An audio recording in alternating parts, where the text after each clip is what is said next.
Welcome to Advisor Talk with Frank LaRosa. Brought to you by Elite Consulting Partners, it's the only podcast offering unfiltered guidance and direct advice for all things concerning financial advisors, RIAs, and the practitioners in the wealth management business. Learn more and subscribe today at eliteconsultingpartners.com/podcast. And now, here's your host, Frank LaRosa.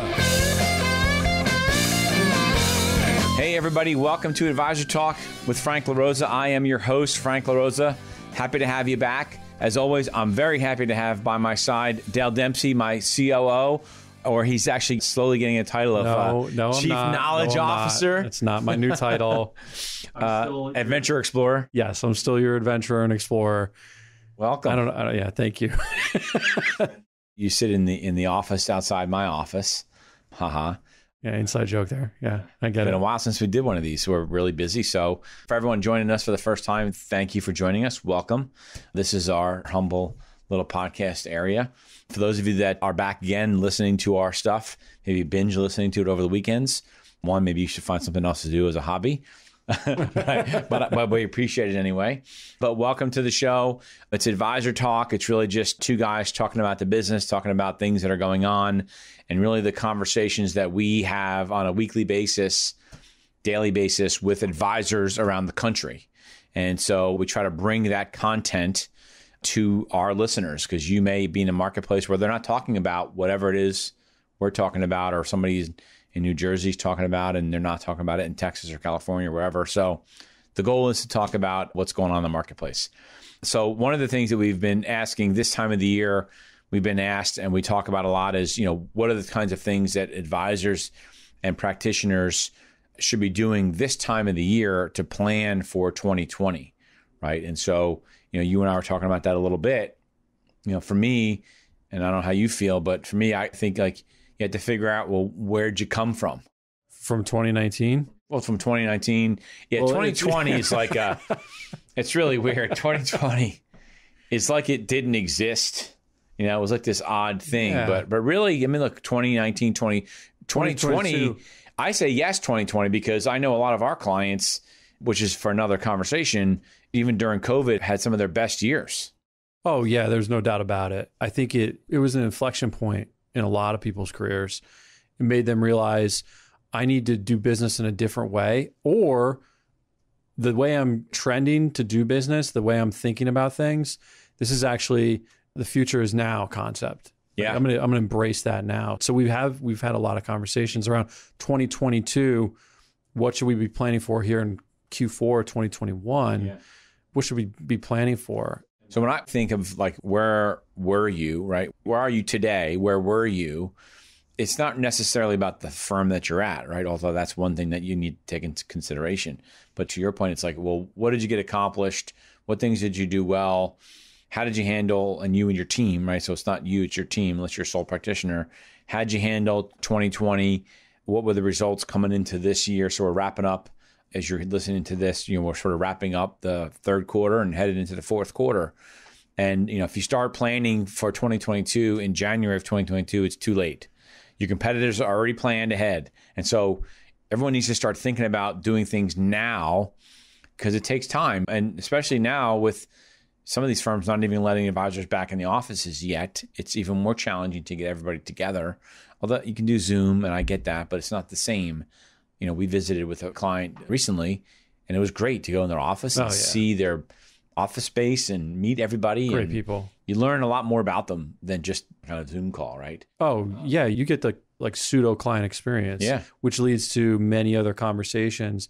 But about where you want to go. About where you want to go. Which is the next question. Well, so how do you get there? Segue. That was a good segue, right? That was a great segue. Right. So where do you want to go? Where were you? What you accomplished? Whatever those numbers are, where do you want to go? And that is, are you trying to grow exponentially? You trying to maintain? You trying to live a lifestyle practice? Are you trying to really build an enterprise?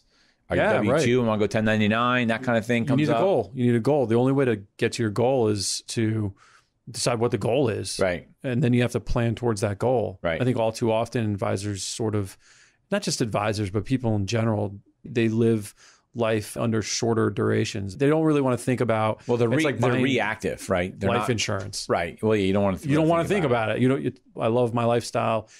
But the ones that do plan into the future, you can achieve those goals, you can hit those outcomes, but you need a goal first, right? So what? Well, you have to have goals, and you have to have short-term goals, long-term goals, and those are monetary to some degree.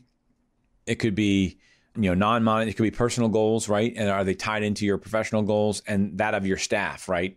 And you need to be thinking about that and talking about that. And you don't have like what we're doing next week, right? Or the week after, we get together and we're going to be talking as a team offsite. We're going to be getting together and talking about what our vision is for the next 10 years and our 3-year vision and our 1-year plan, right? And so, we're really trying to work through that because there's different things and tasks that you have to work on and implement for the 1-year goal versus the 3-year goal versus the 10-year goal. So not really having an understanding. I think that the biggest mistake I see a lot of advisors make today is they are reactive, meaning that they just they're in their routine, they sort of get into the office or get working and their clients call and they sort of like, what's the day going to bring, right? Those are the advisors that I would say that are less successful. Not that they're not successful, but they're maybe less successful than the advisors that have stated goals, written goals, and get up and execute on those goals on a daily basis. Yeah, they're driven by crises. The catalyst really is whatever comes in over the phone. Right. And so that dictates my day. Yeah, instead of the constant reminder of the goal that they've set. So here, I'll throw a common one out here that I've heard recently. A lot of advisors, and this is maybe something to think about, that have legacy trail business are trying to work through, how do I transition these into a fee-based relationship? What does that look like? What are my options? And I've seen some creative ways to do this in the past where you're having a conversation with the client to just sort of reset the expectations on who you are and what you do and justify that. But going into the end of the year, into the new year is a great time to do that. Great time to do that. And you're going to find a lot of help though from firms now, not only platforms, but annuity companies across the board that are putting out new product that's advisory friendly that didn't exist in the past. New types of share classes, new types of... Well, I mean, if you're an advisor that has a largely L share, C share book of business, you're probably seeing that price compression and your fees are going down. So, what's your next move, right? You need to be thinking about that stuff and converting, doing share class conversions. Again, I'm not telling people what to do with their investment management money, but share class conversions, advisory business, How do you better align yourself with the client and with your goals? It all falls under that category. Right.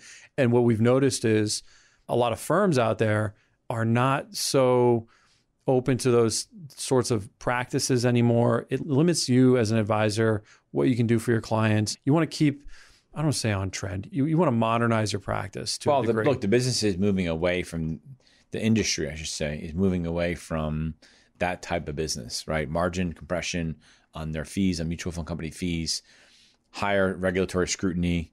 And so firms are just really looking at that and not really liking that business. And that, if you're an advisor that's gotten a valuation done, we do some of that valuation business for clients.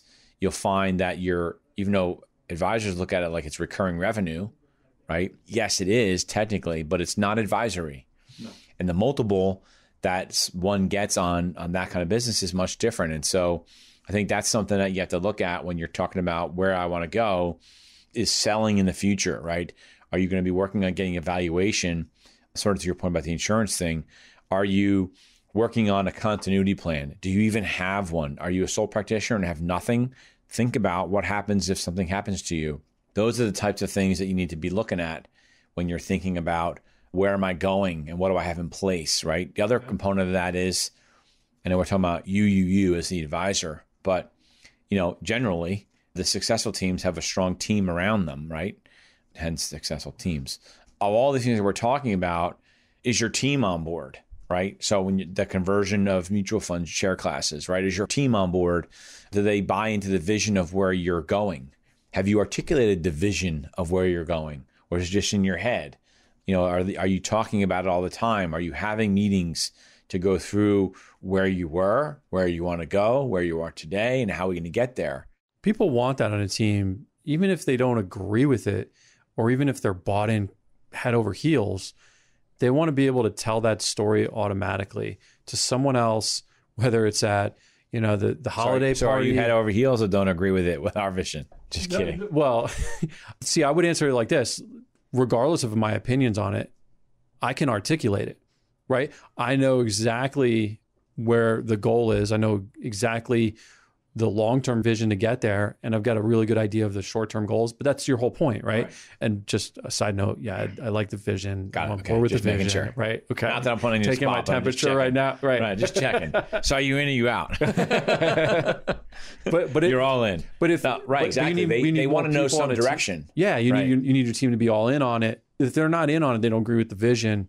It's interesting on the side note. I mean to take a tangent, but you just reminded me of something, because that particular piece, right, is something that's really important. Dale's point to the ability for you to articulate your vision, right, is something that actually that broker dealers. So sometimes these really successful smaller broker dealers and I say successful in the recruiting front, right? Part of the reason why they're successful and more successful than some of the larger firms is because they have the ability to articulate a vision of where their broker dealer is going to go, or their RIA.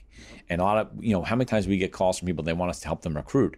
And you say, well, tell me why, if I'm $1 million producer, I should join your firm. Mm-hmm. And their first answer is, well, we have technology. Right? Really? Okay. Everyone has that. No one's going to say, well, we don't really have good culture and our technology blows. But it's those firms that have the ability to say, well, listen, all the technology is basically the same, but let me tell you about where we're taking this company. Because people want to be part of a winning team, right? We're in the football season right now. People want to be part of a winning team. And if you can articulate to your team as an advisor how you're going to win, you're going to get more buy-in. You're going to get people that are really working hard, putting time in, understanding, executing on your client service goals, all those things. And so I think it's important that as you go into your end of the year, you as the principal of your practice, think about not only your vision, but how do you articulate it to your team? Is it on a regular basis? Are things written down? And how often do you talk about it? That's really important. I got a case study right here. Maybe it's not a case study. I've got a situation in which, so I've been friendly with these advisors for many years, and recently was talking to some new people that they brought on. Well, recognize the fact that they've gone from the hundreds of millions into the multi-billion-dollar space. And when I asked, really sort of like a former complex director who's now the head of this independent group, what he was able to articulate was, all right, well, we are highly organized. Everybody's on the same page about everything, to the point where they have ongoing on Wednesdays, continued education for all the client service people and the advisors included, to make sure that everybody's on the same page. They're literally running weekly meetings so that they all understand the client life cycle. The client service people know what the vision for the advisors is. The investment philosophy is pulled into it. The planning, everything for the whole firm is pulled into it. They've got some stated goals. They're going to hit those goals. And that's a result of planning quarterly and coming up with these. So, what do you want to do? Specifically for them, they're talking about, all right, the next evolution for us is marketing. How are we going to do that? What's our plan for that? And I think that as an advisor, what I've seen across the board over the years is sometimes advisors fail to communicate that stuff to their staff. Oh, for sure. Maybe they'll talk about it with the principals and they'll tell their assistants. Why is that? What is that? Because loose lips sink ships? No, what is that? Shouldn't be a secret. Sometimes it's like, since they're only servicing the account, they don't necessarily need to know where we're going, because they're not really going to help us. It's wrong, right? Okay. And it's just sort of just, that's an unintended downfall. Just an unintended action that and those are the advisors that aren't talking about, they don't have a vision, they're reactive. So they don't really look at it like, well, why do I need to tell my assistant anything? Because candidly, they don't really know. At the end of the day, they don't really know. Because if you're doing that well, you're telling everybody about it because you're proud of it, right? Mm-hmm. The other thing, because again, one of the goals is not really to make these really long, drawn out calls, but one of the big ones, and this is going to come across self-serving, but it's the truth, is that you also need to look at, is the firm that we're at the right firm for us moving forward? And for those of you that follow me on Instagram and LinkedIn, you'll know that I was traveling with a client recently, a big team. And the current firm that they're at, we don't name names here, but the current firm that they're at is a good firm. They like them, but they've outgrown the firm, right? Because it's a multi-million-dollar firm practice. And so they've outgrown the firm. That what they've realized is they did this exercise and they realized that they really can't get any more out of the firm that they're at in terms of they're already at a high payout. Their economics are really, they're like 98% or something. But, the firm can't really invest any more money to make it worth it compared to their competitors and bigger firms. And then, I had a call today with another client, same kind of deal, right? That they're not at a firm that is going to help them take their practice to another level. And it's just like when you do an account review with your clients, and at the end of your year, at least at minimum, you're doing an annual review of your client's portfolio and their wealth, right? Their asset allocation, their life insurance is in good standing order, all of those things. And so as an advisor and a practitioner, you should be doing the same thing, right? Are you at the firm? Are you taking an inventory of the firm that you're at and whether or not they're going to help you get to the next evolution, whatever that is, of your business? And if it's succession, okay, well then do they have the best succession strategy for you? Or is there another strategy out there? Like, as we had trademarked dual monetization, is dual monetization a better strategy for you than just retiring at the firm that you're at? If you want to know what dual monetization is, you can shoot me an email, frank@eliteconsultingpartners.com or dale@eliteconsultingpartners.com, or go check out our website. We have a description of it on there. I think we did a podcast on that. We did, actually. You can check out the podcast as well. So we actually were runners up in the Wealthies for financial service industry innovations. Hey, shout out to the Wealthies for considering us. Shout out, wealthmanagement.com. Thank you very much for that. We were honored. I didn't go to the event, but, I wanted to go. We were honored just to be nominated. It was back to school night. Yeah, that was okay. Anyway, point is, this is a conversation that you should be having with your team and, to a degree, your staff, depending on what the relationship is there, right? If you're sharing your support staff with somebody else, don't have that conversation. But if you're independent or you have a tight-knit staff, you should be asking them, how is it going from their point of view? How long does it take to open accounts? How long does it take to do certain transactions and to wire money and to... Right. That'll help you. That feeds into your plans, right? Right. Their feedback is your huge. Success is their success. It's huge. So in addition to sort of knowing whether the firm that you're at is important, do you know your numbers? Oh, yeah. We always talk about this, know your numbers. And a lot of advisors sort of work hard to keep your heads down. They're doing their job. But all the while, over the last couple of years, the firm's tweaking their comp and tweaking their comp and tweaking their comp and tweaking their comp. Before you know it, you thought you were at a 45% payout, but really you're, after discounts and all that stuff, you're at 38.5, right? And if you're W-2, right? Or if you're at an independent firm, you thought you were at 90, and maybe you are, but the firm's stuck in a technology fee or an affiliation fee or an extra this fee or an extra that fee, or they increased the E&O insurance, and all those things you should be looking at. Again, just like you would go through an advisor's financials at the end of every year, you have to go through your financials. Yeah, through your client's financials. Right. It's the same thing. Did I say advisor or did I say client? I think you said advisor. That's okay. Good pickup. Everybody knew, but so everybody you do knew. Listen to me. You do listen. do. I just thought he ignores me once in a while. But yeah, you go through your client. You go through your client's financials all the time, because I think that's really important. So yeah, same exercise. I guess maybe then the last thing, and maybe we should have talked about this at the beginning, because we talked about team and all that stuff. But candidly, do you have the right people on your team? In the training that we're going through and the coaching that we're going through, it's all about having the right people in the right positions. Right. It's not just people, it's right people. The right people is the emphasis. In the right positions. In the right places. Just like a football team, right? You have to have every person, all 11 people, guys on the team, because there's no women that play football. So. I think there's a kicker now and a coach. That's starting to... Well, no, there's plenty of coaches, female coaches. Well, I mean, look... And the point is, we're not going to get off on a tangent. The thought there is she was the right person in the right position. So high school team. Yeah. One community was the first woman to score a touchdown or something. I forget what it is. Cool. We're going off on a tangent. Down a rabbit hole, as we call it. Well, yeah, but the point is, identify that. You have to have the right people on the team, and you might have someone that's on your team that's been there for a long time, but maybe they're not getting the vision. Maybe they're not understanding. Maybe they just want to sort of do their job and that's it. They don't want to expand and grow with what you're trying to get accomplished. So maybe they're not the right person anymore, or maybe they're the right person, but maybe they need to be in a different role and bring somebody else in to, again, take the business to the next level. If you focus on, so for us, it's all about focusing on the advisor, right? And how do we help them maximize the value of their business during their life cycle? And so everybody that's on our team, that's the singular focus. And when we bring somebody out, like we just hired a new CFO, he's a CFA, which is awesome. But one of the main purposes for bringing him in was to be able to help our clients understand their P&Ls, help them understand the pro formas. Because if you're an advisor talking to 5 or 6 different firms, you're going to get 5 or 6 different versions of a pro forma, right? And so had to figure that out. So that's why we brought him on board.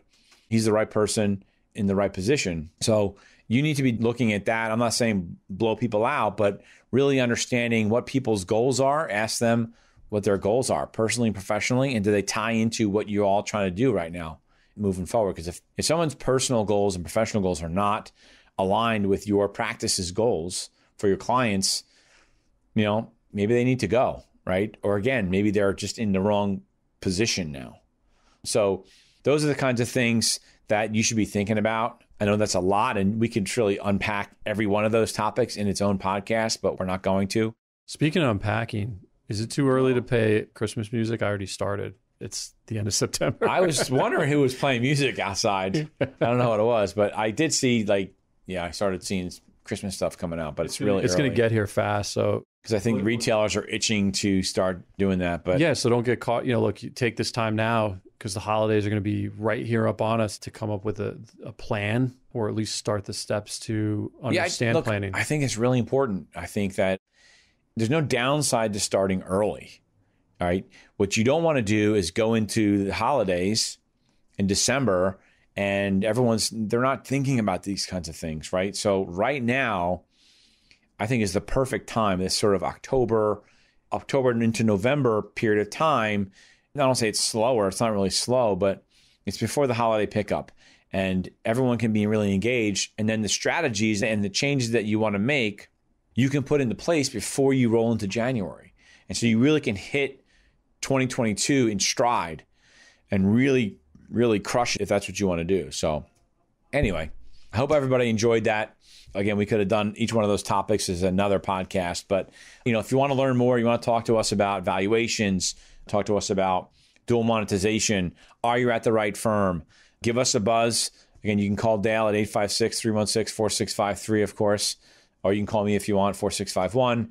You can shoot me a message on Instagram. I've been getting a lot of messages on Instagram. I've helped move a couple of people, and they're really happy. So we really, Nick out there for listening. We appreciate you working with us. FrankLaRosa.elite.